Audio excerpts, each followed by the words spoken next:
Mesdames et messieurs, bonjour. C'est parti pour le tour des kiosques sénégalais paru ce mardi 15 octobre 2019. Rewmi Quotidien revient sur ce projet de réforme de la Constitution en Guinée. La Guinée d'Alpha Condé à feu et à sang, ainsi s'exclament nos confrères de ce matin. Ce projet de réforme qui devrait permettre à Alpha Condé de briguer un troisième mandat est en train de mettre à feu et à sang la Guinée-Conakry. Les affrontements ont éclaté entre manifestants et forces de l'ordre si l'on en croit nos confrères, manifestations lors desquelles il y a eu au moins 2 morts. Est-ce toujours d'après nos confrères, celui d'Alain Diallo, le potentiel adversaire de Condé, il serait assigné à résidence. Le coordonnateur du FDNC et ses collègues étaient lundi soir entendus au tribunal de Dixine, selon leur avocat.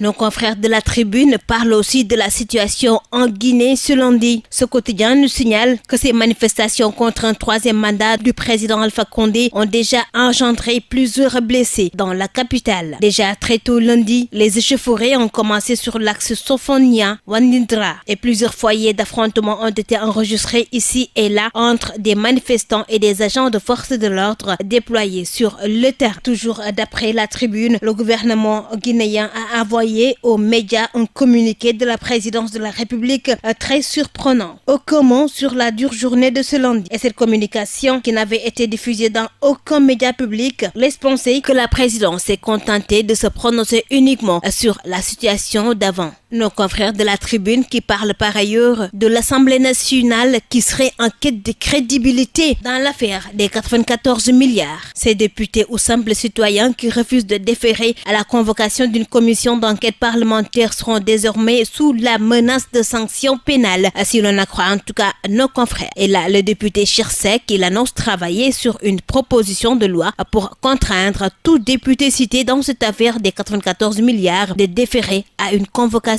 de l'Assemblée nationale. Et pendant ce temps, nos confrères de Source A, justement, nous montrent ces déserteurs de l'hémicycle. Ils sont 18 députés non inscrits qui s'étaient réunis pour former seulement un groupe parlementaire. Et finalement, tout tombe à l'eau, si l'on en croit nos confrères. Et au même moment, Vox Populi nous mène déjà vers Touba. Safar à tout coin de rue Magal avant l'heure. Ce quotidien nous parle ce matin de cette grande opération de Bernay à travers plusieurs quartiers de Dakar pour perpétuer une tradition. Et justement, en parlant de Magal, l'As quotidien, déjà à 48 heures de ce grand événement, voit les prix du transport qui flambent. Les fidèles mourides, ils rallient la ville sainte et certains y vont à bord de leur propre voiture, tandis que d'autres sont obligés d'emprunter les transports en commun. Devant la ruée des voyageurs, les chauffeurs ont fait grimper les prix du transport qui varient de 3 000 à 12 000 francs CFA. Et nous parlons politique à présent.